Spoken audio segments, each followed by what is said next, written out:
Shabbat Shalom, boa tarde. Hoje nós estamos no dia 18 de dezembro do ano 2021, pelo calendário gregoriano. E pelo nosso calendário judaico, nós estamos hoje no dia 14 do mês de Tevet, do ano 5782.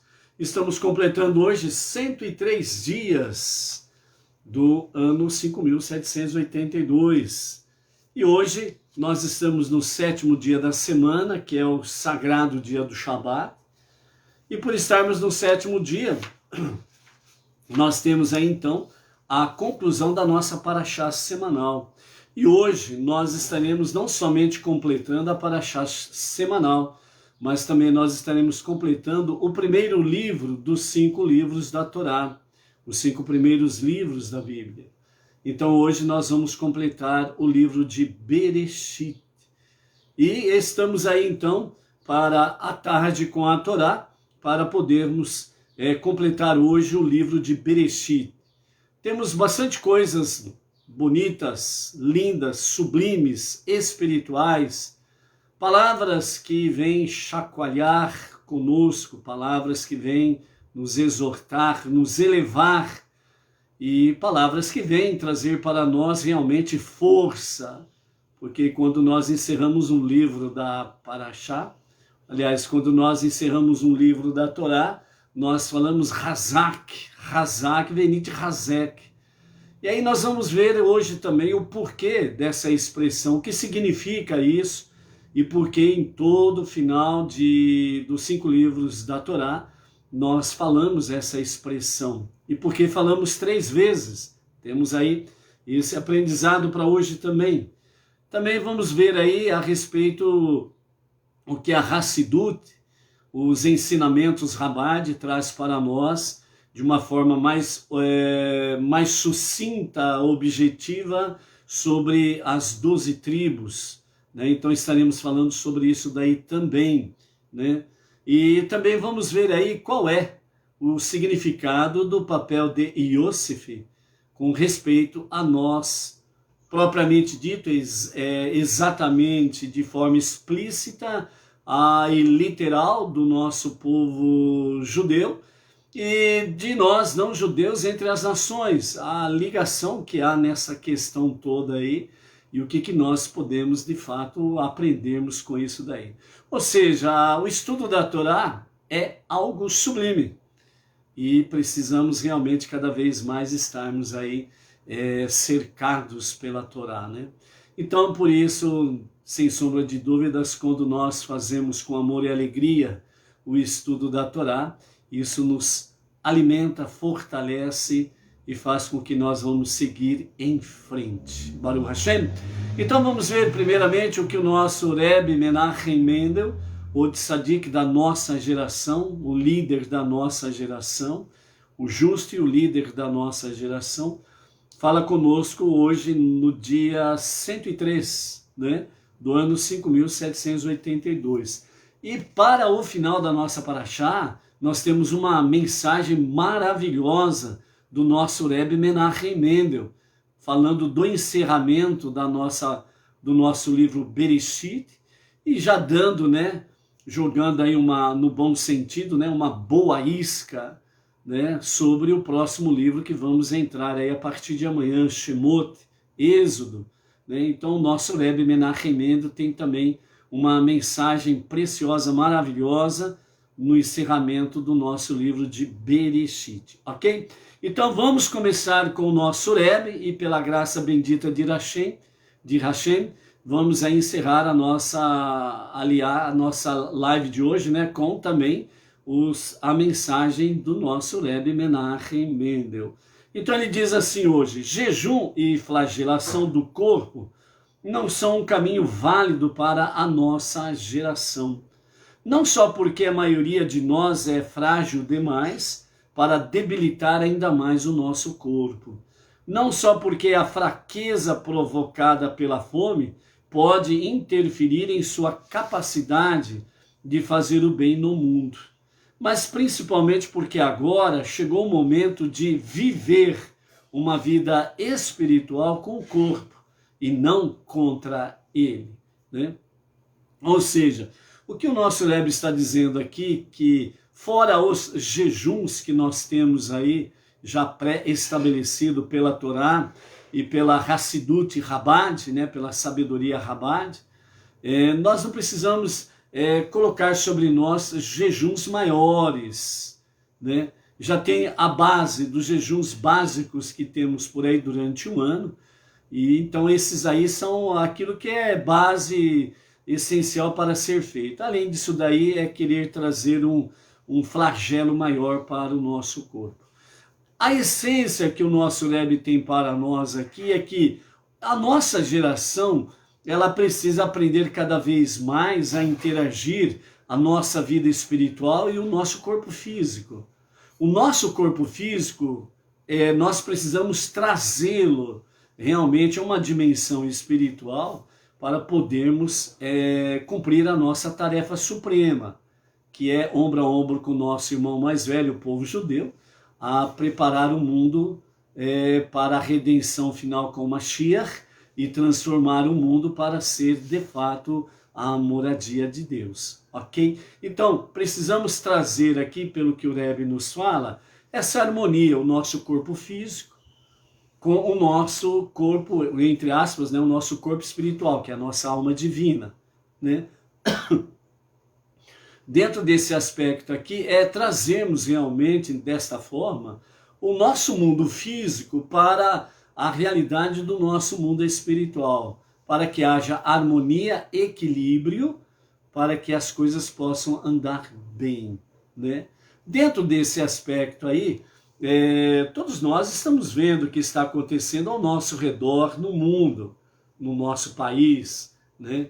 Onde nós estamos vendo aí uma terrível sombra de escuridão e trevas pairando sobre o mundo inteiro, um mundo, de certa forma, de ponta cabeça, né? A própria natureza está gemendo, a própria natureza está chorando, a própria natureza está se derramando, realmente através de tempestades, vulcões, terremotos e por aí afora vai, no seu clamor ao Criador para a sua redenção final, né? Então, ou seja, a própria Terra ela está sentindo o peso dos dias atuais. E nós, seres humanos, né, estamos aí vendo a realidade, principalmente desses últimos 2 anos, como que pessoas perversas estão aí usando o mundo secular, físico, material, para trazer realmente uma pressão terrível sobre os povos, uma escravidão sobre os povos. O próprio povo de Israel está sofrendo terrivelmente com esses dias atuais, desses últimos 2 dias, com essa pressão do establishment, do globalismo, do sistema. O próprio povo israelita está sofrendo. Imagine as nações. Então nós estamos aí realmente, vamos entrar a partir de amanhã no próximo livro de Shemot, e nós vamos sempre trazendo aqui um paralelo entre a realidade de Shemot e a nossa realidade.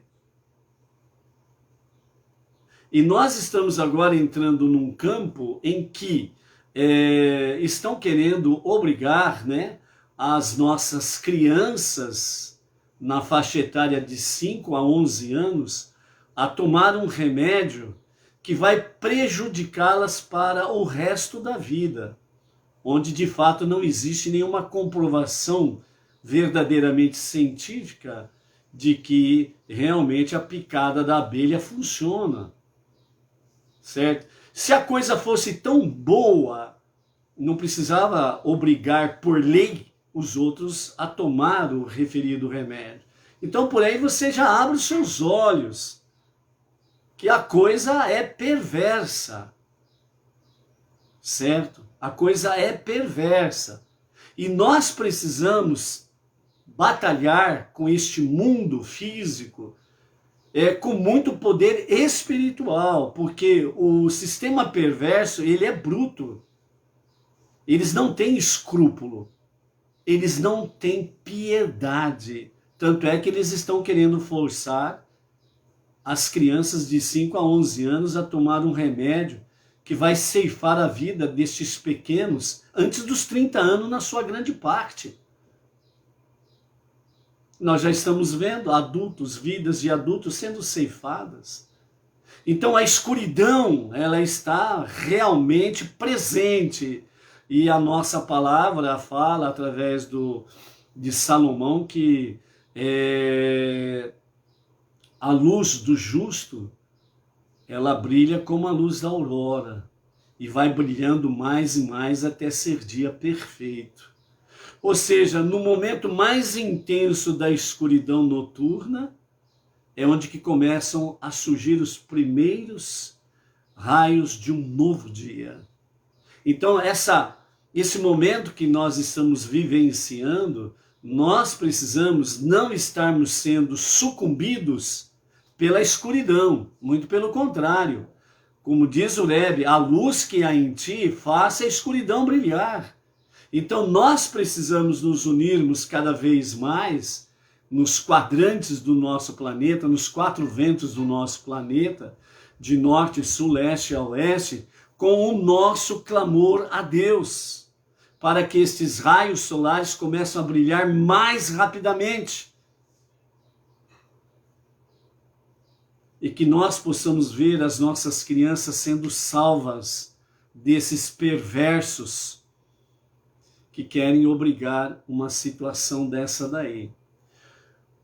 O momento mais crítico, e nós veremos isso a partir de amanhã, o momento mais crítico do povo israelita no Egito foi quando realmente as crianças, elas eram jogadas no Nilo para morrerem por ordem do Paró, por ordem do faraó, que naqueles dias era o governo mundial, que naqueles dias era o representante do globalismo, do establishment, do sistema. E esse governo mundial daqueles dias determinou que as crianças, elas fossem jogadas no Nilo para morrerem. E paralelamente, nós estamos vendo isso nos dias atuais, que estão querendo fazer com as nossas crianças. E foi nesse momento em que o povo israelita clamou com todas as suas forças pela redenção. E aí Moshe foi enviado. Então, nessa transição que nós temos do final do nosso livro de Bereshit para Shemot, nós vamos ver aí que realmente a lição de Yosef, estando no mundo, envolvido no mundo, com as coisas pertinentes ao mundo físico, mas contudo, ele não se contaminou com o mundo. Ele não se deixou levar pelo establishment da época, mas ele trouxe luz para aqueles dias. E através de Yosef, a salvação veio para o mundo de então. E nós estamos nesses momentos em que nós precisamos rapidamente estarmos clamando cada vez mais e mais e mais e mais e mais ao único Deus, Senhor e Salvador, ao único Todo-Poderoso, ao único Criador. Só Ele é Deus, é Ele que temos que levar o nosso clamor, para que os perversos caem por terra e a escuridão venha brilhar, surgindo os primeiros raios solares, os primeiros raios de luz. E esses primeiros raios de luz é cada um de nós. É cada um daqueles que creem em Deus, que está acima de tudo e de todos. Que creem naquele que é o soberano, único, que é o único Criador, o único Salvador. que só dele é que vem, de fato, a salvação, e de mais ninguém, e de mais nenhum bezerro de ouro. Então, por isso, amados, realmente o nosso tempo é o tempo de nós colocarmos realmente em unidade todo o nosso corpo físico, a nossa luta, a batalha diária, para não sucumbirmos diante da vontade do globalismo, do establishment, do sistema. E colocando também a nossa vida espiritual, a nossa fé, a nossa emuná, o nosso bitachon, a nossa fé e confiança em Deus, para que a escuridão não avance, mas que a luz avance e faça com que a escuridão caia por terra. Então, os nossos desafios estão aí. E a luta, ela não é brincadeira. Nós estamos numa guerra. Nós estamos numa guerra entre o bem e o mal. Nós estamos numa verdadeira guerra entre luz e escuridão. Nós estamos numa verdadeira guerra entre o nosso justo Mashiach, que há de se revelar a qualquer momento, e o establishment que quer um governo mundial para fazer com que as pessoas não tenham mais consciência de Deus e nem de família. E eles têm, entre aspas, neste mundo físico, entre aspas, eles acham que detêm todo o poder, mas não tem. Não tem. Quando Yosef foi para governar o Egito, o hebreu, o judeu, o escravo,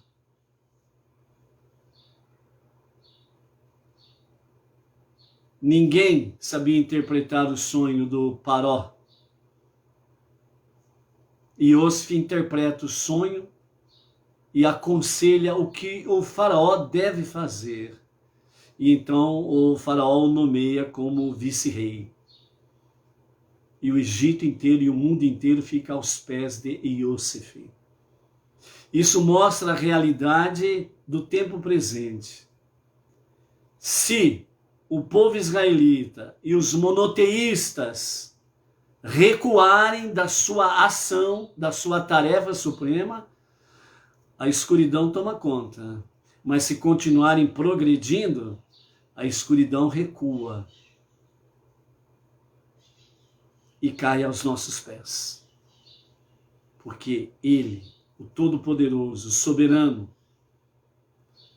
o Ein Sof, o Infinito, estará sendo revelado neste tempo através das nossas vidas. Então, por isso é importante nós estarmos de fato assumindo as nossas posições, as nossas funções, e nós estarmos focados no único Deus, na sua Torá, nas suas mitzvot, nas 7 leis universais, nas preces diárias, na tzedakah, porque estas coisas fazem a escuridão sucumbir e faz com que os perversos venham perder a força paulatinamente, passo a passo, como eles estão perdendo. Por isso que eles estão nessas atitudes desenfreadas. E é por isso que é inadmissível um monoteísta apoiar qualquer ideologia, sistema ou partido que esteja ligado com militância, esquerdismo e por aí afora vai. Porque é exatamente esse grupo de pessoas que estão requerendo à Suprema Corte que seja obrigatório a vacina, melhor dizendo, a picada, que seja obrigatório o remédio a ser dado às crianças de 5 a 11 anos de idade. Então, cuidado também, porque a sua posição pode demonstrar se há luz ou não em tua vida. Vamos em frente, que a nossa jornada ela é longa. Esse daí, então nós estamos aí com a graça bendita de Hashem, com a nossa Luciana Rodrigues, lá de Marília, o Luiz Ribeiro de Itaquera Grande, São Paulo, bem como nós estamos aí também com o Josélio Tavares de Cachoeira Paulista, interior de São Paulo, a Simone Cremonese Ferreira, Ribeirão Preto, né, interior de São Paulo. Também aí está a Malu, do Distrito Federal, a Maria Luísa, lá de Palmas, Tocantins. Quem mais está por aí? Dá um shalom aí. A Marli Stael Silva Monteiro, né? O seu marido Ananias, lá de Vitória, Espírito Santo, Baruch Hashem, né? Temos aí também um shalom, né, para os nossos amados, a Solange Gama, lá do Rio de Janeiro, o Adão Faustino da Costa, São Luís de Montes Belos, lá de Goiás, a Claudiana Rodrigues, São Paulo, né, Grande São Paulo, o Arnaldo Silva, o Pedro Fernando, aqui de Bauru, a Rosa Diana Santiago, o Ludigero Parolim Risalite, de Três Pontas, Minas Gerais, o Ronaldo Guerra, se eu não me engano, acho que ele é de São Paulo, o Hamilton José de Bairros, também parece que me é de São Paulo, e o casal Saulo Rodrigues e Janice Efting, lá de Joinville, Santa Catarina. Baruch Hashem. Vamos que temos muitas coisas para nosso encerramento da nossa Parashá e do nosso livro de Bereshit. Hoje nós estamos no 7º dia da semana, o sagrado dia do Shabat. Então nós temos a nossa 7ª leitura e mais Mafitir, que é a leitura final da nossa Parashá semanal, ok? Temos aí, hoje, né, nós vamos ver aí, né, a chamada morte de José, né? Mas a princípio aqui, né, dos versículos, o versículo 21, nós vamos ter aí o encerramento, né, dos momentos em que Iosef, ele conversa com seus irmãos, fala com eles, né, para que eles não temam, né, que eles não têm motivo para ter medo, que ele não vai fazer vingança, coisa nenhuma, porque ele não está no lugar de Deus. E mais uma vez ele fala para os seus irmãos que a providência divina que arquitetou tudo para que ele fosse vendido e assim se tornasse o vice-rei do Egito, né? Então nesse aspecto aí ele vem trazer tranquilidade aos seus irmãos, porque os seus irmãos estavam temerosos, né? Que ele poderia, agora com a ausência do pai Yaakov, ele poderia se vingar, né? Então ele traz uma boa palavra para eles ficarem tranquilos, etc e tal, né? Então ele diz aí no capítulo 50, versos 21 a 26, que é o encerramento da nossa Parashá e do nosso livro de Bereshit. Portanto, agora não temais, eu proverei a vós e as vossas crianças. Ele assim os consolou e também falou-lhes de maneira tranquilizadora, dizendo: olhai, antes que viesses para cá, as pessoas costumavam dizer que eu nascera escravo. Porém, quando chegastes, ficou claro que eu tinha ascendência ilustre. Se eu vos matar, todos dirão que vós não éreis realmente meus irmãos, pois ninguém mata os próprios irmãos, e que eu só fingia ser vosso irmão, a fim de enganar a todos a respeito da minha linhagem. Apesar de ter amainado os temores de seus irmãos, Iosif não voltou a confraternizar-se com eles, do mesmo modo que fazia antes, enquanto Yaakov era vivo. Essa mudança de comportamento foi notada pelos egípcios, e enquanto Yaakov vivia gratos por ele ter feito cessar a fome e restituído a prosperidade material, né, ao país, os egípcios também mostravam respeito aos seus filhos. Porém, assim que Yaakov morreu, observando o exemplo de José, eles pararam de venerar os irmãos. Esses, corretamente, viram essa mudança de atitude a princípio da afirmação de superioridade dos egípcios em relação à família de Yaakov. Um prenúncio da realização da promessa de Deus a Avraham. de que sua descendência seria escravizada em terra estrangeira. Portanto, ainda que não tenham sido de fato submetidos à servidão em sua época, os irmãos começaram a ficar apreensivos. Ou seja, a partir desse momento, ele começou a entrar na fase da promessa que Deus fez a Abraão, em que realmente o povo seria escravizado num país estrangeiro, né? Então aqui já começa, né? Iacove morre, ele é sepultado, então o nível espiritual ele já começa a diminuir. E agora, a partir do verso 22, nós vamos ver a morte de Iosef. E aí a coisa começa a baixar mesmo, né? E aí depois nós vamos ver aí, com referência aos demais irmãos aí, que também foi descendo o nível espiritual à medida que os cabeças, né, os príncipes das 12 tribos também começaram a partir, né, a morrerem, e aí o nível espiritual foi descendo mesmo, e aí chegou o ponto da escravidão propriamente dito, ok? Então, nesse aspecto aqui, né, encerra o conselho de Iosif para com os seus irmãos. E os versos 22 a 26, nós temos aí, então o relato sobre a morte de Iosif, que diz assim: José permaneceu no Egito, ele e a casa de seu pai, e José viveu 110 anos, né? José, ele governou o Egito por 80 anos, certo? Então, durante 80 anos, Iosif governou o Egito. Os dias de Iacove, que é o nome da nossa paraxá, Vaieri, e ele viveu, Iacove viveu 17 anos no Egito. Então, se Iosif, ele governou o Egito durante 80 anos, e Iacove viveu 17 anos no Egito, então você pega 80 e tira 17, vai sobrar 63, certo? Então aí, durante 63 anos após a morte de Iacove, né, ainda Iosif continuou governando o Egito. Então não foi assim, ok?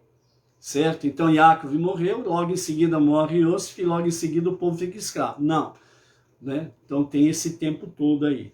Então é só para um dado estatístico, para você ter uma dimensão ainda de que Iosif, ele governou por 80 anos, 17 anos o seu pai esteve ali com ele, após a sua morte de Iacove, então ainda teve mais 63 anos pela frente.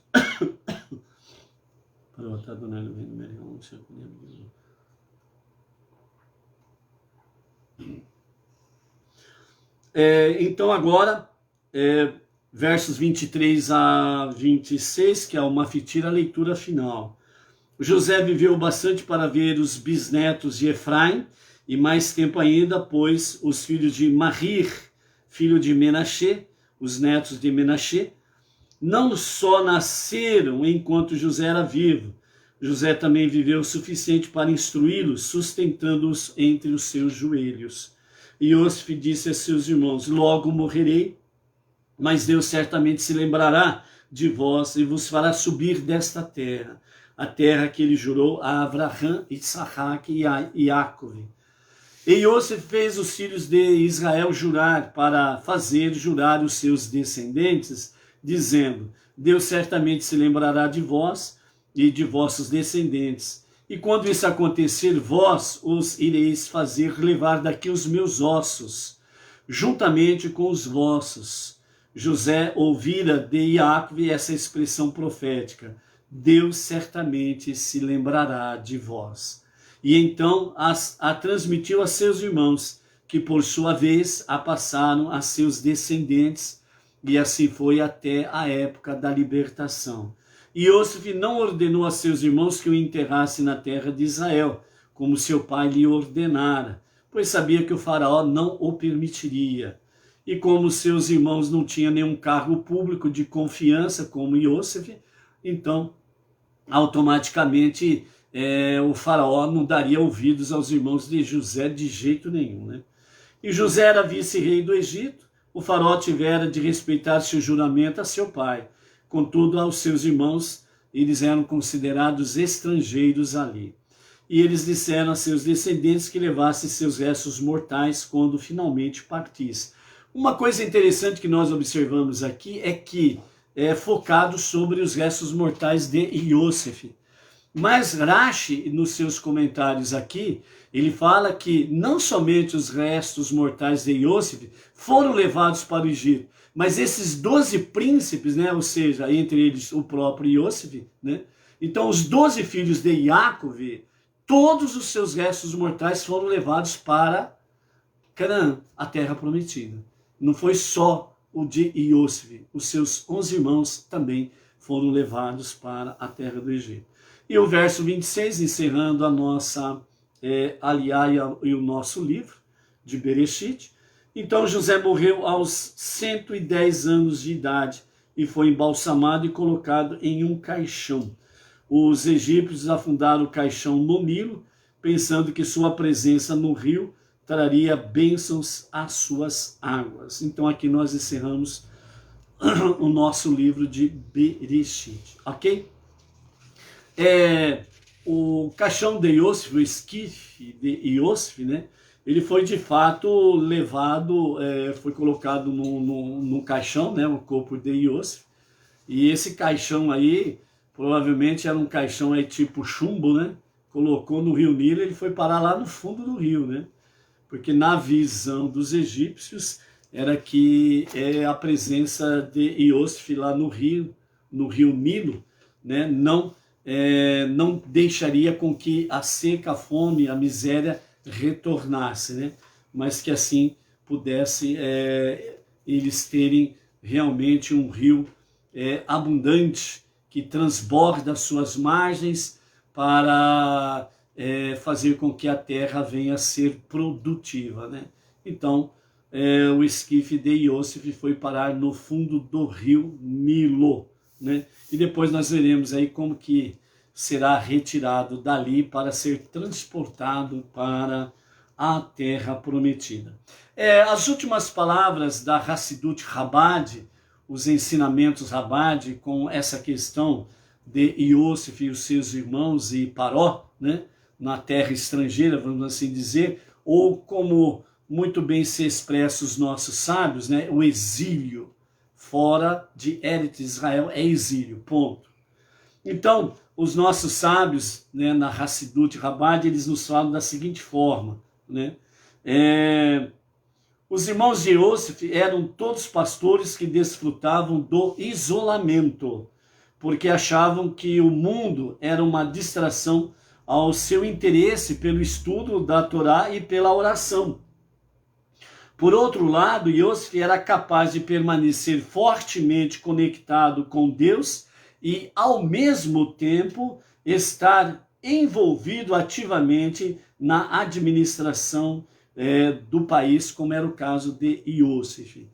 Nesse aspecto aqui, sobre o isolamento dos irmãos de Iosef e o próprio Iosef, né? Então, ainda a Hassidut, o ensinamento dos nossos mestres, eles nos falam da seguinte forma sobre essa questão, né?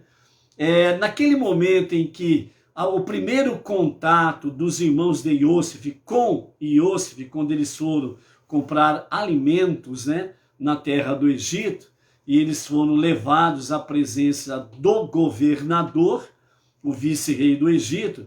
Então, o texto sagrado nos fala lá no capítulo 42, verso 8, nos fala que os irmãos de Iosef não o reconheceram, né? Então, trazendo isso para esse aspecto aqui, na palavra final do livro de Bereshit, com referência aos irmãos de Iosef, pastores e, portanto, isolados, porque eles achavam que o mundo em si atrapalha o estudo da Torá e a conexão com as preces. Mas, por outro lado, nós temos Iosef, conectado, envolvido com as questões físicas e materiais do mundo, mas, contudo, se mantendo um tzadik, não se contaminando com as coisas pertinentes a este mundo.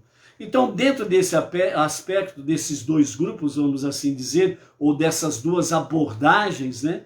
Então, os nossos sábios dizem que há dois tipos de tzadikim, né? De pessoas justas. São chamados de o tzadik eremita e o tzadik terrestre, né? Então, o tzadik eremita, que é o grupo dos irmãos de Yosef, acha que este mundo atrapalha a sua união com Deus, né? E assim atrapalha automaticamente a sua comunhão, a sua reflexão com Deus, o seu próprio união emocional com Deus. Então, o mundo, para o eremita, ele é profano. Então, Deus é sublime, né? Então, Deus é sublime, o mundo é profano. Então, se isola do mundo. Então, é o eremita, ele se isola. O mundo é uma porcaria, então se isola e fica lá no isolamento, morre no isolamento e pá. Então, assim, o tzadik eremita, ele evita interagir com objetos e pessoas, isolando-se em um lugar onde possa rezar, meditar e estudar sem ser incomodado. Esse é o tzadik eremita, né? O justo eremita, que se isola de tudo e de todos, que representa o grupo dos irmãos de Yosef. Por outro lado, nós temos o tzadik terrestre. Está conectado com Deus de maneira muito mais forte do que o eremita, a ponto de o mundo não conseguir e nem poder desviar sua consciência do divino. Então, o tzadik terrestre, que está conectado com Deus, ele tem uma conexão mais forte com Deus do que o eremita. Porque o eremita, ele está, por exemplo, isolado, como é o caso dele, ele está isolado do mundo e das pessoas. Ou é só a natureza, ou é só o deserto, ou é só as pastagens, os animais. Pronto, acabou. Qual que é o desafio dele? Ele está isolado. Agora, o tzadik terrestre, que representa Yosef, a sua conexão com Deus é muito mais forte. Por quê? Porque ele está diante de grandes desafios. Ele está diante de grandes tentações. Ele está diante de grandes provações. Então a sua conexão precisa ser mais forte. A sua ousadia precisa ser mais destemida. As suas forças, ele precisa buscar cada vez mais no eterno, na sua palavra e nos seus mandamentos. Então a sua conexão é mais forte.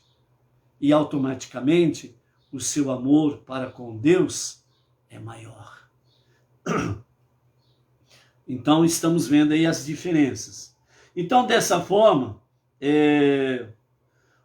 o tzadik terrestre, ele pode relacionar-se com o mundo em seu nível mais básico e ainda permanecer totalmente envolvido em sua percepção de Deus. Então vejam bem, quando você faz as suas preces diárias, quando você se envolve com o estudo da Torá, quando você se envolve com o estudo da Torá e as suas mitzvot, mais as 7 leis universais, mais a Tzedakah, você está agindo de uma forma sublime. Você está rompendo barreiras, você está vencendo obstáculos, você está derrotando adversidades e adversários. Você é forte. Porque você busca uma conexão com Deus mais forte, mais profunda, mais transbordante em amor. O nosso Alter Rebbe, no livro do Tânia, ele chama isso de amor em chamas, um amor ardente por Deus. Trazendo isso para o aspecto físico do nosso mundo secular, vamos falar dos dois apaixonados. Os namorados, os noivos, os casais, casados, o homem e a mulher, o marido e a esposa, o noivo e a noiva. O amor dos dois é uma chama ardente. Estamos falando tudo no bom sentido, não vão deturpar a palavra, pelo amor de Deus. Então o amor dos dois é um amor ardente, né? Eu lembro quando eu namorava a Edna, eu morava num ponto da cidade, ela morava no outro ponto da cidade. Dava mais ou menos uns 2 quilômetros, por aí, alguma coisa assim, um pouco a mais, né? Não tinha chuva, não tinha frio, não tinha calor, não tinha sol, não tinha noite, né? E lá estava eu, lá na porta do sogrão lá, da sogrona, né? Boa noite, boa tarde, bom dia. E de vez em quando, um dia sim, o outro também, né? Ia lá filar uma boia, né?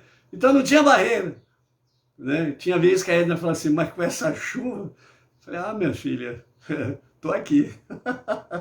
Né? Então, o amor dos apaixonados, o amor dos noivos, do marido, da esposa, mesmo quando se casam, esse amor em chama não pode perder. Ela tem que continuar, esse amor em chamas, certo? Então, o Alter Rebbe no Tânia, ele nos fala desse amor para com Deus, um amor em chamas, um amor ardente. E essa é a conexão que nós temos dentro dessa característica de Yosef. É estarmos no mundo secular, no mundo materialista, no mundo mundano profano, mas não nos contaminarmos como Yosef, não nos contaminarmos com o mundo. Este nosso exílio, vamos assim dizer, né? Esse nosso exílio como Benei Noah é uma realidade e os desafios são os mesmos. Como, de uma outra forma ou um outro nível, o nosso irmão mais velho, o povo israelita, tem enfrentado os seus exílios através da sua história e dos seus milênios, e ainda continua hoje na grande diáspora, nesse grande exílio, certo? Mas este amor ardente, esse amor em chamas por Deus, é o que nos faz fortes, ousados, indomáveis, com o mundo profano e os seus perversos que querem fazer que nós venhamos perder a nossa consciência de Deus e não perdemos a nossa consciência de Deus. Somente Ele é único, que está acima de tudo e de todos. E nós não abrimos mão disso. Isso é um amor ardente, um amor em chamas. Então essa é a característica de Yosef. E por isso, nós, Benei Noah, como Maimônides diz, quando nós rompemos realmente com esse mundo secular e vamos realmente para o verdadeiro monoteísmo, nesse amor em chamas, esse amor ardente, é isso que Maimônides diz, que quando nós fazemos isto e nos envolvemos com o estudo da Torá e suas mitzvot, nós somos comparados ao Kohen Gadol, ao sumo sacerdote. E o judeu em si, ele não pode ser comparado ao sumo sacerdote. Mas o não judeu que toma essa atitude, Maimônides fala essa realidade. Que somos comparados, um justo entre as nações, e comparados ao Kohen Gadol. Só por isso, nada mais do que isso, eu quero continuar no Benei Noah. Baruch Hashem. Essa é a configuração que ele me deu. Essa é a configuração que ele te deu. Então, é seguirmos em frente com este amor ardente, com esta chama de amor para com Deus. Então, dentro desse aspecto, assim os irmãos de Yosef, que eram pastores eremitas, não reconheceram Yosef, que era um governador terrestre, pois eles simplesmente não podiam entender como alguém podia estar envolvido tão intimamente com o mundo e ainda assim permanecer um tzadik perfeito. Trazendo um paralelo sobre isso, amados, para nós, Benei Noah, Dentro desse aspecto aqui, que os irmãos de Yosef não reconheceram como de tzadik perfeito, porque ele estava envolvido com as questões seculares do mundo presente, de sua época. É a mesma coisa hoje, com exceção do Rabad, né? Há algumas linhas aí entre os judeus que não reconhecem os Benei Noach por causa dessa realidade. Já pensou? Eu, judeu, não posso ser comparado ao Kohen Gadol. E agora esse não judeu aqui ser comparado a um Kohen Gadol? Então tem alguns aí que não aceitam isso daí. Mas esta é a nossa configuração. E Maimônides traz isso daí. O nosso Rebbe confirma. E por isso ele disse, né, durante seu período de liderança, entre os anos 1951 a 1994, o sétimo Rebbe, Lubavitch, ele disse aos seus pupilos, discípulos, aos seus rabinos: saiam das vossas acomodações e vão ao meio dos não-judeus das nações e levem para eles, de forma mais presencial,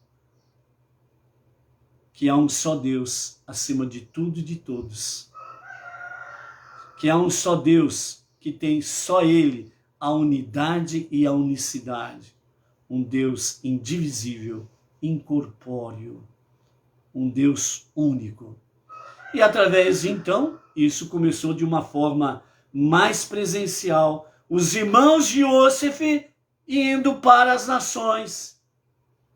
A princípio não reconheceram, entre aspas, os Josés entre as nações, mas a partir do momento que se envolveram entre as nações e começaram a trazer isto, obedecendo à orientação do Rebbe Menachem Mendel, estamos aí hoje, junto com os nossos irmãos, com o nosso irmão israelita, o povo judeu, ombro a ombro, levando cada vez mais o verdadeiro monoteísmo, a verdadeira unidade e unicidade do único Deus. E estamos vencendo as barreiras. Amados, compreendam que o nosso irmão primogênito, o nosso irmão mais velho, o filho primogênito de Deus, o povo israelita, eles nascem dentro dessa configuração judaica. Eles nascem, crescem, amadurecem, se desenvolvem e etc, e etc, e etc. Nós, não judeus, nascemos no meio de nações. Nós nascemos no meio de idolatrias. Nós recebemos da parte dos nossos pais, nós recebemos na questão da fé, nós recebemos enganos. E quando nós começamos a ter um contato com o verdadeiro monoteísmo, nós tomamos uma decisão abrupta, ou nós tomamos uma decisão contundente com o antes da nossa forma de viver e o depois, quando nós tivemos esse contato com Deus que é um e único, indivisível e incorpóreo, e que só Ele tem a unidade e a unicidade. Só Ele é o Criador, só Ele é Deus, só Ele é Salvador. E nós rompemos todas essas barreiras e viemos aqui para estar ombro a ombro com eles, os nossos irmãos mais velhos, resumidamente, o povo israelita, o povo judeu, para trazer a luz divina para este mundo, preparando este mundo para a redenção de Mashiach, para que plenamente o mundo seja transformado na moradia de Deus. Então isto é um amor ardente, é um amor em chamas para com o nosso Deus. E isso ninguém pode tirar de nós, Benei Noach. Ninguém pode tirar isso de você. Você é essa chama ardente que Deus tem encontrado no seu dia a dia. E é isso que nós estamos aqui complementando dentro do nosso encerramento do nosso livro de Bereshit. Então, nesse aspecto aí, quando os irmãos de Yosef vieram para o Egito, quando os irmãos de Yosef vieram para o Egito, eles não podiam mais levar uma vida de exclusão total. Então, a partir do momento que os irmãos de Yosef vieram para o Egito, eles não podiam mais continuar como eremitas, isolados. Então, agora eles precisavam do quê? Eles precisavam de Yosef para poder aprender isto e se envolver com o mundo. Então, por isso que os nossos mestres falam que tem muita coisa para aprender conosco, Benei Noa, assim como nós temos muito mais ainda para aprender com o nosso irmão mais velho, o povo israelita. Então é esta unidade que Bereshit traz para nós.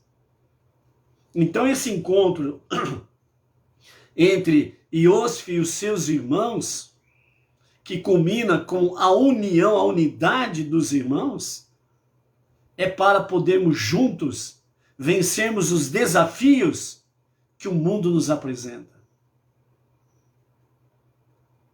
E é nisto que nós precisamos estar continuamente fazendo. Dessa forma, então, a relação com Yosef tornou-se crucial, pois só Yosef era capaz de lhes ensinar como morar no mundo sem ficar mundano. Ou seja, nesse aprendizado é que nós vamos unindo forças, vamos vencendo as adversidades, as barreiras e vamos cada vez mais estarmos no meio do mundo, no meio do Egito, no meio das coisas pertinentes a este mundo secular, mas não nos deixamos contaminar e nem sermos dominados pelo mundo e pelos perversos que querem fazer alguma coisa no sentido de escravizar os povos.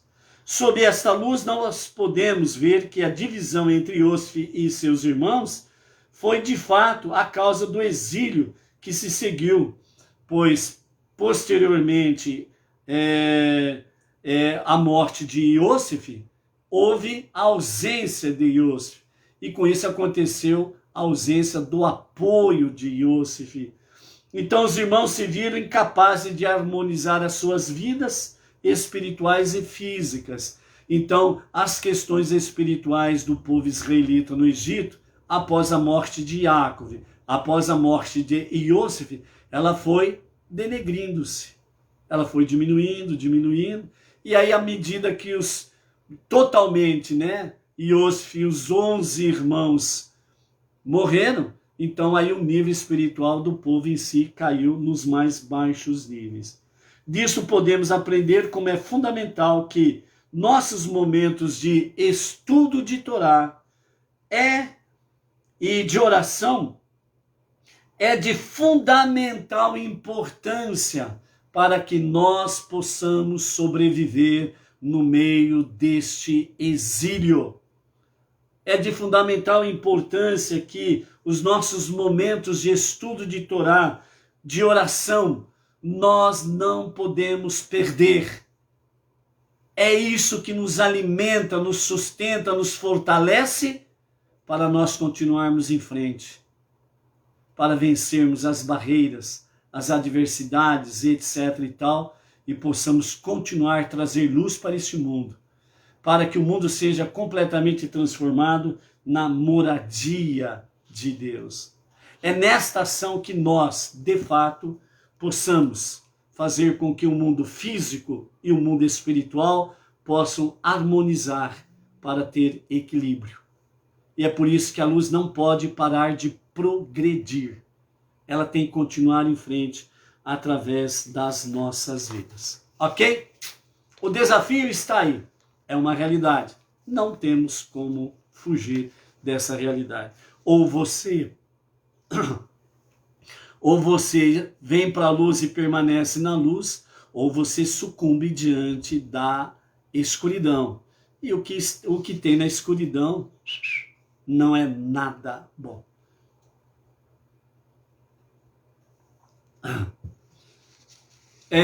vamos fazer o que nós prometemos, as 12 tribos de Israel agora, para você ter um panorama geral e melhor sobre essa questão. Aquilo que a Hassidut Chabad, os ensinamentos Chabad traz para nós com referência às 12 tribos, para não ficar longa a nossa live, ok? Então vamos dar uma corridinha aí. Então, primeiramente, que nós temos aí, nós vimos aí, Yaakov diz, né? Cada qual segundo suas bênçãos, ele as abençoou, as tribos, né? Está lá no capítulo 49 de Bereshit. Então, a bênção em hebraica aqui significa atrair. Então, é atrair bênção. Atrair está ligado com a palavra rameshocho, que vem do radical mavrir, né? Então, atrair. Então, as bênçãos. Então, Yaakov lançou as bênçãos sobre os 12 filhos, atraindo as bênçãos divinas para as suas vidas. E cada tribo recebeu a bênção peculiar segundo as suas jornadas, né? Dentro desse mesmo aspecto, a Hassidut nos mostra que, assim como o Mar de Juncos, popularmente conhecido Mar Vermelho, que vamos ver lá na frente, quando ele foi aberto, né, ao Salmo 146, se não me falha a memória, fala que foram abertos 12 canais, ou 12 túneis. Então, quando o mar se abriu, milagrosamente, Deus criou 12 túneis, e cada tribo passou por um túnel. Ok? Então isso significa 12 trilhas, ou 12 caminhos, ou duas formas de se conduzir diante do mundo que está aí. Ok? Então, para entendermos essas 12 trilhas, né, nós também devemos estudar as diferentes maneiras que as tribos são descritas na Torá, né? Há 3 descrições para as tribos. Primeiro, quando elas são nomeadas pelas suas mães, em Bereshit capítulo 29, verso 30 e capítulo 35, verso 18. Cada filho, cada tribo recebe um nome com um significado particular por uma razão específica, que já vimos até aqui no nosso livro de Bereshit. Em segundo, quando Yaakov faz a bênção, que nós vimos aqui na nossa paraxá desta semana, né? Nessa paraxá Vairi. E a terceira descrição é quando Moshe abençoa as 12 tribos, que nós vamos ver lá em Devarim, capítulo 33. Então, dessa forma, né, as tribos são nomeadas e especificadas muitas vezes na Torá. Quando entram no Egito, quando deixam o Egito, durante sua jornada de 40 anos pelo deserto, e assim sucessivamente. Então, tudo isso para enfatizar os 12 caminhos singulares das 12 tribos de Israel e da jornada diária. Então, esses 12 caminhos nós temos aí da seguinte forma, segundo a Hassidut, baseado na Torá. Então, primeiramente, só o significado, a tribo e o significado, primeiramente. Reuven, o primeiro. Shimeon, ou Shimon, o agressor. Levi, o clérigo. Yehudá, o líder. Dan, o juiz. Naftali, o espírito livre. Gade, o guerreiro. Asher, o próspero. Isahar, o erudito. Zebulun, o homem de negócios. Yosef, o sofredor. Menashe, reconexão. Efraim, transformação. E Beniamim, o consumidor voraz. Agora, né, o significado, resumidamente, de cada uma das tribos. Então, Reuven, o primogênito, o primeiro, que vem da palavra hebraica Behor, representa a poderosa energia de tudo o que vem primeiro. O primeiro fruto, os primeiros momentos do dia, o início de cada criação, tem enorme quantidade de energia. Instável como a água, este poder pode seguir 2 caminhos. Se domado corretamente, então é Behor, energia de Reuven.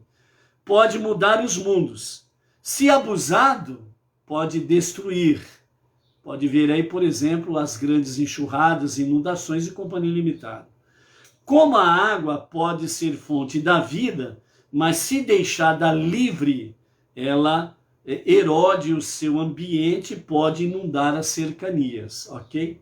Shimon está ligado a Sefirot Gevurah, ou a Sefirah Gevurah, agressiva. É a antítese de Hesed, bondade, de Reuven.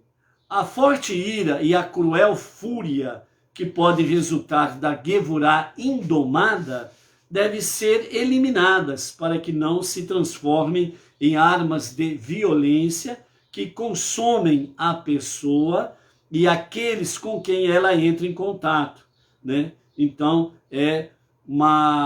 a pessoa ela precisa entrar naquele estágio autocompreensão, ela precisa compreender-se, né?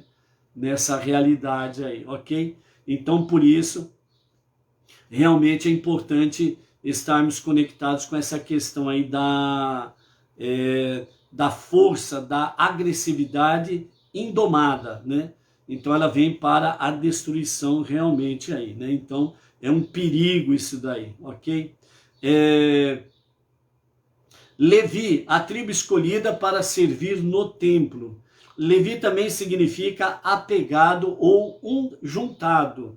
Levi é a personalidade de dedicar sua vida para atender a um chamado mais alto, de libertar-se de seus vínculos com a sobrevivência material e apegar-se ao divino, né? Então, nós temos aí esse significado para Levi. E Yehudá significa reconhecimento, rodar,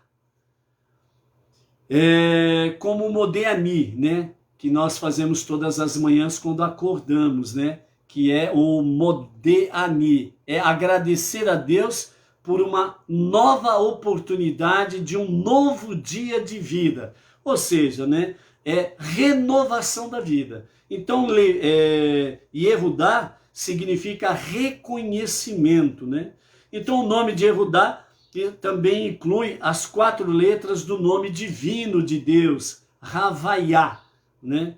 Então, Yehudá é o líder e seus descendentes serão reis de Israel, começando com o rei David, e concluindo finalmente com o rei Mashiach, que se revelará brevemente para o reinado da redenção final, onde todas as coisas serão devidamente corrigidas e assim o mundo será plenamente a casa de Deus, a moradia de Deus.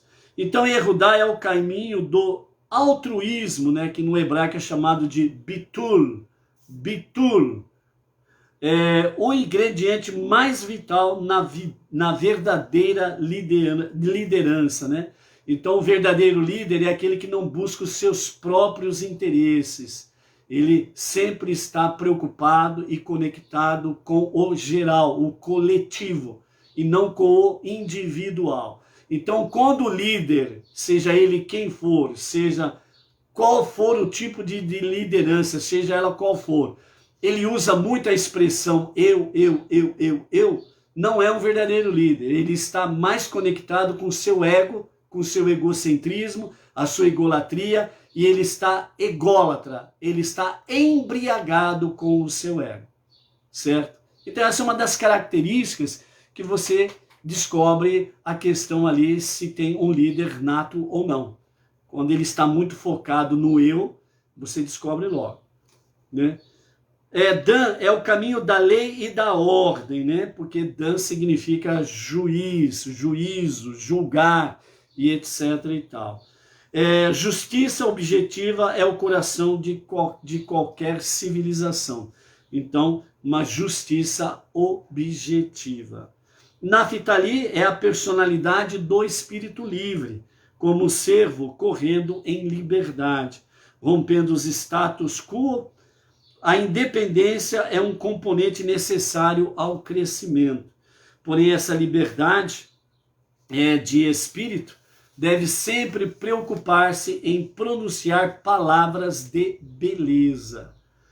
A tribo de Gade é o protótipo do guerreiro. Expandindo a justiça de Dan, Gade está pronto a lutar pelas suas crenças. O guerreiro é necessário tanto para defender nossos valores mais prezados, quanto para proteger nossas liberdades, né? Dan, para os dias de hoje, característica, lutar pela liberdade, lutar pelos valores corretos, os valores éticos e morais, lutar realmente pela liberdade de expressão, né? Por isso que as 12 tribos de Israel, apesar de terem as suas bênçãos características, cada uma segundo o seu caráter, mas ao mesmo tempo cada tribo pega um pouco da característica das 11 outras tribos, justamente para trazer esse compêndio, né, de forma geral, harmônica, para que realmente estejamos aí vivendo a liberdade que Deus nos deu. Asher é a prosperidade e prazer. Asher é a dimensão de abençoar além da norma, de receber mais do que o necessário para a sobrevivência. Asher é a personalidade de não apenas conseguir o que precisa, mas também desfrutá-lo, né? Isahar é o erudito. A erudição proporciona sabedoria, clareza e direção. Por isso que os sábios dizem, né, os nossos mestres dizem, né, que a sabedoria humana enche toda a face da terra de luz. Por isso, quem tem conhecimento verdadeiro, real, quem tem a sabedoria verdadeira, correta, real, jamais será escravo de quem quer que seja. Por isso que os regimes totalitários, o primeiro campo que eles procuram dominar é a educação. Porque eles pegando a educação desde os primeiros anos, quando as crianças que se tornam adolescentes, jovens e depois adultos, e vão sendo, entre aspas, educados dentro da militância, então quando eles se formarem, não vão se formar em médicos, em advogados, né, em juízes e etc e tal. Vão ser formados o quê? Militantes. Militantes, né? E para ser militante não precisa ser inteligente, né? Então, fica aí, militante. Então, é aquela questão, quem está comandando os militantes, né? Ele faz o quê? Pega! Sai todo mundo correndo. Sai todo mundo correndo, né? Então, por isso que você vê muitas vezes aí certas pessoas, aparentemente, né? Tem algum cartucho na mão, tem uma posição social muito bonita, muito elevada, né? Aí você fala, meu Deus do céu, como que pode uma pessoa dessa ser o que for, ou ter o título que for, acreditar na tamanha de uma besteira dessa? Mas aquele detalhe, né? Não começou agora, começou há 30 anos. Então, Isahar é o erudito, é aquele que busca a sabedoria e o conhecimento e não se torna escravo de ninguém. Zevulun é o mercador, a personalidade do homem de negócios. Seu papel é entrar no mercado e redimir as divinas centelhas dentro do mundo material, o tesouro secreto oculto na areia, como diz Devarim, capítulo 33, 19. Então, né, aqui a sabedoria judaica traz exatamente o que é o tesouro secreto oculto na areia. Na areia é os povos, as nações, o tesouro secreto, as centelhas divinas que está presente em cada lugar, em cada questão. É saber retirar esse tesouro, escavar esse tesouro. Então Zevulun complementa Isahar. Eles forjam uma parceria. Zevulun apoia o erudito, aquele que é o estudioso, aquele que se dedica ao estudo da Torá. Você pode ser um Isahar, né, propriamente dito aqui, apoiando os trabalhos onde tem estudo de Torá, ok? Então temos aí a sinagoga sede, a sinagoga Rabad no Brooklyn, em São Paulo, com o nosso Rav Yaakov Geranstad. Temos as comunidades regionais, onde nós temos aí, entre aspas, né, onde nós temos aí, entre aspas, né, Isahar, que estão aí se dedicando ao estudo da Torá, trazendo o estudo da Torá, etc. e tal. Você pode ser um Zevulun, contribuindo com donativos, com dízimos, etc. e tal, né? Nesses empreendimentos aqui, né? Todos fazendo isso, todos são abençoados sem sombra de dúvidas. O que faz a doação e aqueles centros que recebem as doações para que o estudo de Torá não morra. Por quê? Porque se o estudo de Torá, um único núcleo de estudo de Torá, seja ele quem for e aonde que for, às vezes nós temos lá no Maranhão, vamos dar um exemplo lá do Maranhão, que a gente sempre recebe aí, né, as visitas dos nossos amados nas nossas lives do Maranhão. São diversos, né? Então, alguns falam assim no nosso particular, né? Falam assim: ô irmão, eu estou aqui no interior do Maranhão, é muito distante um lugar do outro, né? E eu estou aqui sozinho com a minha família, e aí? E aí você é um grande guerreiro. Você é um grande Zahar e um grande Zivulun ao mesmo tempo. Você é um grande Dan, um grande Levi, um grande Asher, um grande Shimon, e por aí afora vai, um grande da parte de Deus. Porque você está fazendo tudo ao mesmo tempo. Então, mesmo você sozinho, com a sua família, isolado aí, você não pode deixar que isso morra. A sua casa precisa ser esse estudo de Torá. E Deus, o provedor de todas as coisas, não vai permitir que você fique muito tempo isolado. Ele vai fazer aparecer pessoas, vizinhos. É distante. Para Deus não tem distância. E Ele fará com que você seja aí um Naftali, aquele que viaja a longos passos, suavemente, como se estivesse simplesmente, como que fala? Flutuando. A Edna me ajudou aqui. Flutuando, certo? Deus te fará assim. Então, o que nós temos aqui, nessas características das 12 tribos, e ao mesmo tempo cada tribo pegando um pouco da característica da outra, mostrando que 12 tem as suas peculiaridades, mas é um só. E nós, Bnei Noa, não judeus entre as nações, nós precisamos seguir a semelhança do nosso irmão mais velho, o filho primogênito de Deus. Apesar de sermos tão distantes, múltiplos em características, caráteres e companhia limitada, mas nós temos a Torá que nos une. Nós temos o único Deus que nos faz como irmãos do único Pai, filhos do único Pai, que é o próprio Deus. Faz-nos alunos dos diversos professores que nós temos nos 4 ventos, mas que juntos, de fato, nós somos imbatíveis, invencíveis. Podemos fazer parte, cada dia, disto. Basta tomarmos sempre, diariamente, as decisões corretas. Então, aqui está Zevulun. Menashe representa a habilidade de não sucumbir às forças dos Mitzrayim, que são os egípcios, ou as forças de restrições, que desejam fazer esquecer as suas raízes espirituais, permanecer conectado apesar dos desafios, né?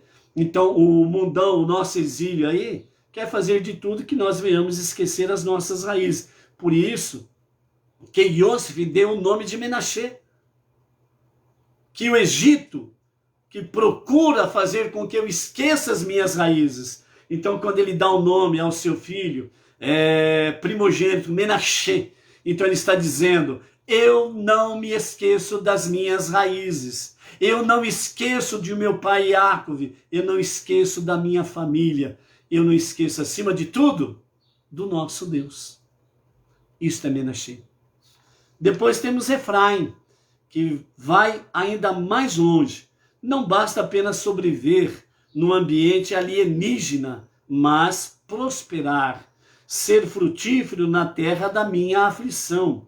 Efraim é o poder de transformar as dificuldades em força divina.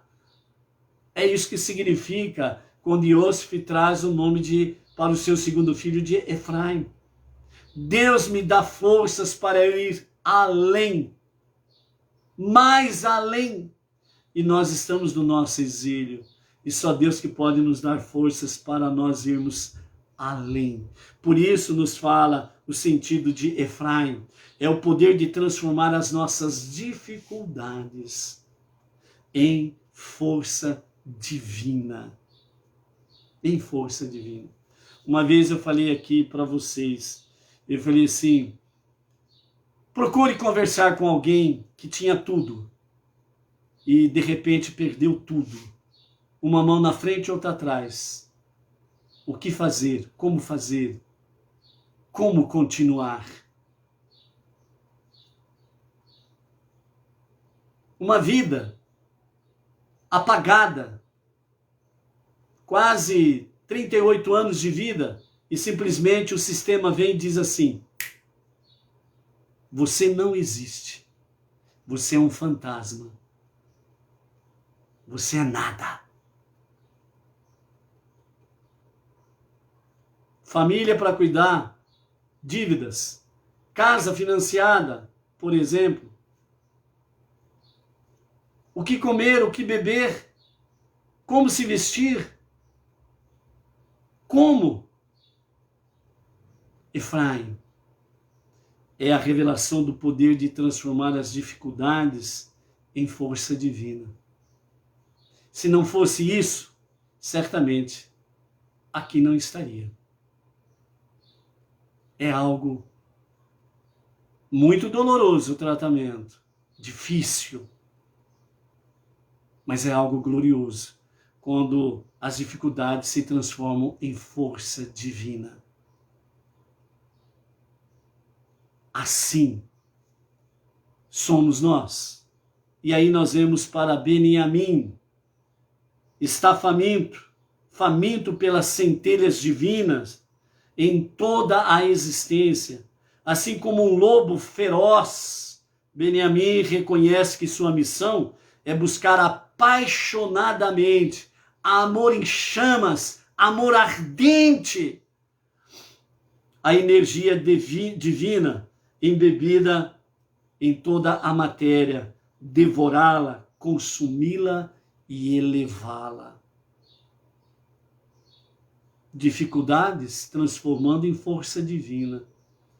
A nossa ação no mundo secular precisa ser como a de Beniamim, um lobo feroz, que agarra e não deixa escapar, que busca as centelhas divinas em tudo que está à sua volta, em tudo que ele pode ter contato, e não perde a oportunidade. O bote é certeiro, agarra e não deixa ir embora até que seja elevada, transformada em uma chama divina. É transformar o mundo, as coisas e as pessoas ao nosso redor, tirando-as realmente do domínio secular, tirando-as do domínio da perversidade que o mundo domina as pessoas, para transformá-la e transportá-la ao reino de luz. Assim, temos diante de nós as 12 tribos, 12 caminhos, todo o necessário para chegarmos ao nosso destino. Todas as características você pode ver, analisar. E Deus colocou diante de nós todas estas 12 tribos, todas essas 12 características, todas estas qualidades, todos esses caminhos, para que nós possamos alcançar o nosso destino, o Olam Rabá, o mundo vindouro, a vida eterna. Então, portanto, você pode analisar as 12 tribos e perguntar, qual é a minha personalidade? E você analisa tribo por tribo. E você diz, como que eu posso desenvolver? E você vai vendo, você analisa a tribo a tribo 1, e você fala, aqui tem uma qualidade, mas você vai para a 12 e encontra outra. E assim você vai nas 12 tribos, e você vai encontrando qualidades que você se identifica com elas. Então o que eu faço com tudo isso? Viva. O que eu tiro de proveito disso? Tudo. Passo a passo, momento a momento. Você vai usando qualidades, características 1 a 12. Hoje você age de uma forma, dentro de uma característica. Amanhã você vai agir dentro de outra característica. No outro dia você vai agir dentro de 2, 3, 4 ou 12 características. Depende do dia, do momento. Ou você usa uma característica, ou você vai usar 2, 3, até 12. Mas o importante é você estar dentro das 12 características, dentro das 12 tribos, dentro dos 12 caminhos que Deus tem nos concedido. Então que possamos descobrir o nosso caminho e fazer jus a ele. E que isso nos ajude a chegar ao tempo, ou seja, ao final dos dias, quando receberemos clareza sobre quem pertence e qual tribo pertence, porque é isso que Mashiach fará. Agora, a minha preocupação, a tua preocupação, não precisa ser esta. Que tribo que eu sou? Que tribo que eu pertenço? Ah, eu preciso fazer meu DNA para que eu possa fazer minha conversão e ir para a tribo X. Mas não é essa a configuração que Deus te deu no momento. Mashiach é que vai falar. É Mashiach que vai colocar cada um na sua tribo verdadeira. É Mashiach que vai chegar para o fulano X e vai dizer assim: você é da tribo tal, então você vai se juntar com aquela tribo. Sobre isso daí, o nosso Rav Shimon Brand, né? Quem ainda não se inscreveu no canal dele lá no YouTube, vai lá no YouTube, lá procura lá, Rav Shimon Brand. Se inscreva no canal dele.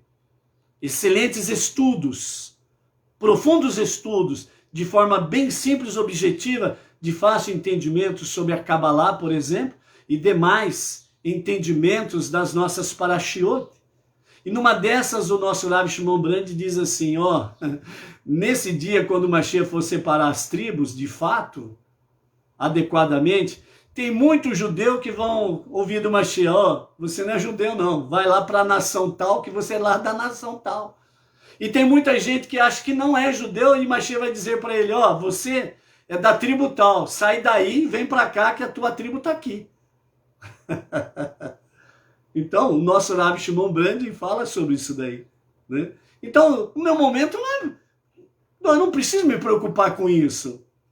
O que eu preciso me preocupar é estar dentro desses 12 caminhos, dentro dessas 12 características e fazer aquilo que Deus confiou a cada um de nós, a nossa tarefa suprema, que é fazermos de tudo junto com os nossos irmãos judeus, o povo israelita, estarmos aí fazendo de tudo para que nós possamos fazer com que a revelação de Mashiach seja o mais rápido possível e que o mundo, já nos nossos dias, nós já estejamos transformando uma boa parte do mundo para ser a moradia de Deus.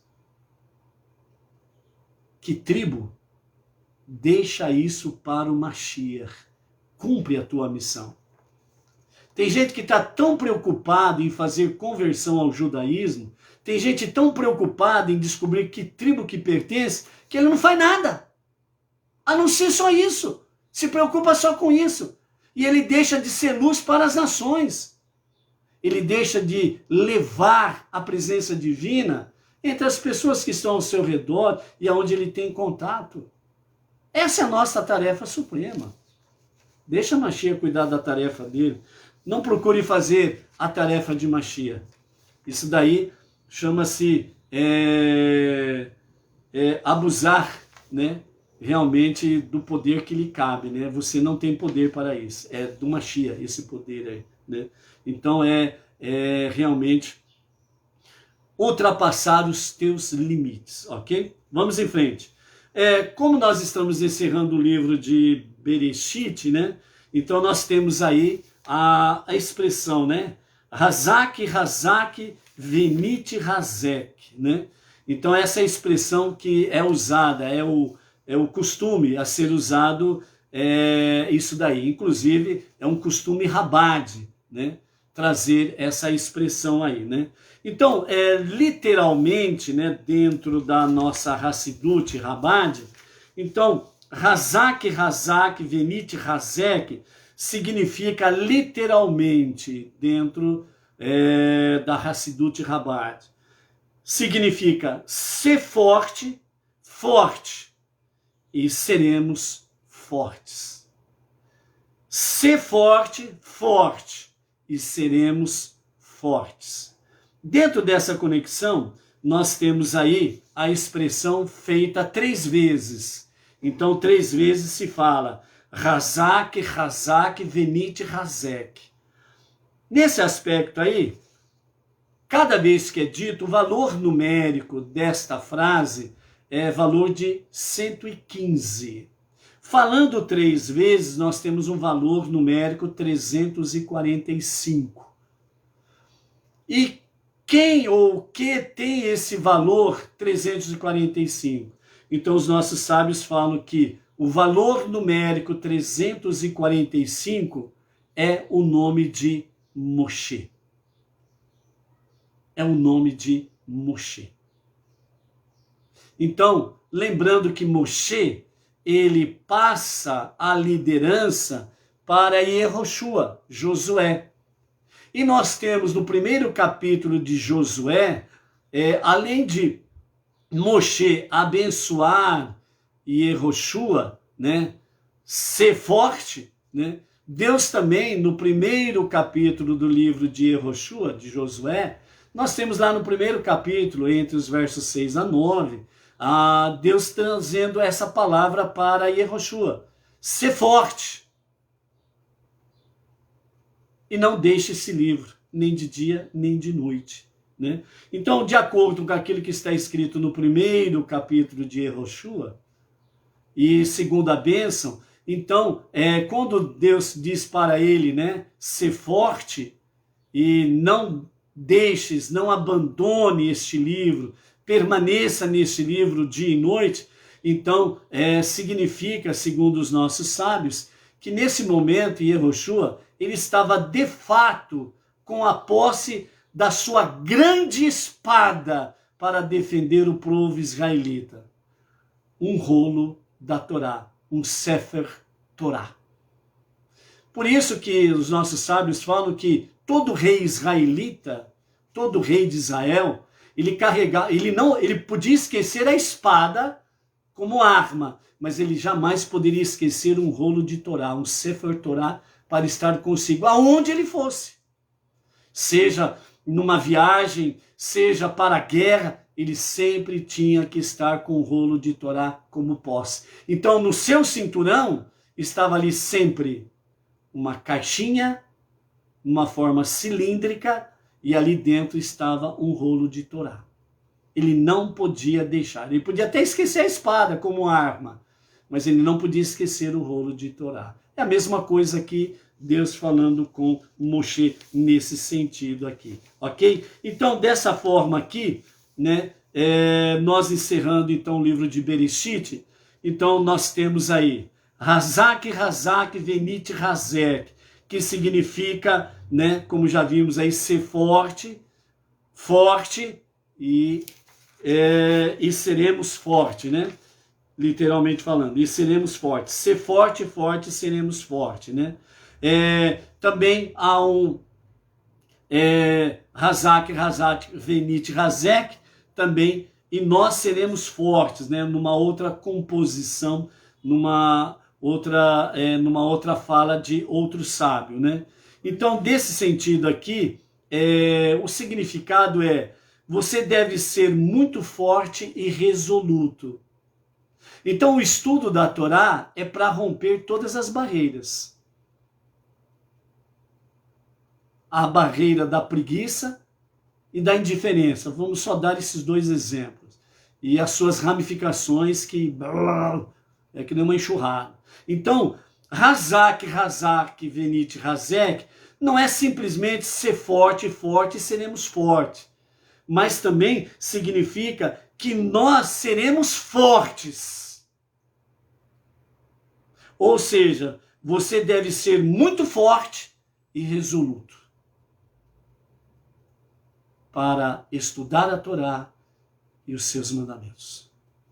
Então, por isso, quando nós encerramos, né, um livro da Torá, então temos essa palavra que num outro significado mais espiritual também significa que ser forte e resoluto para rever tudo que você aprendeu, reestudar para não esquecer. Por isso que o ciclo dos estudos de Torá, eles se completam e reiniciam. Completa, reinicia. Razak, Venit, Razek. Ser forte e seremos fortes. Então, é isso que significa quando nós encerramos um livro de Torá. Baruch Hashem. Então, finalizando, eu vou falar aqui 3 vezes. Então, eu vou falar uma vez, vou dar uma pausa para você repetir. Então, a Edna vai fazer o papel de vocês aqui. Certo, Edna? Então, ela vai falar no alto e bom som para todos ouvirem. Aí eu falo, a Edna fala com vocês, depois eu falo a segunda vez, vocês falam a segunda vez com a Edna, depois eu falo a terceira vez e vocês todos juntos falam a terceira vez e nós encerramos o livro de Bereshit e a nossa live, ok? Então, no alto e bom som, vamos lá? Razak, Venit, Razek. Razak, Venit, Razek. Razak, Venit, Razek. Razak, Venit, Razek.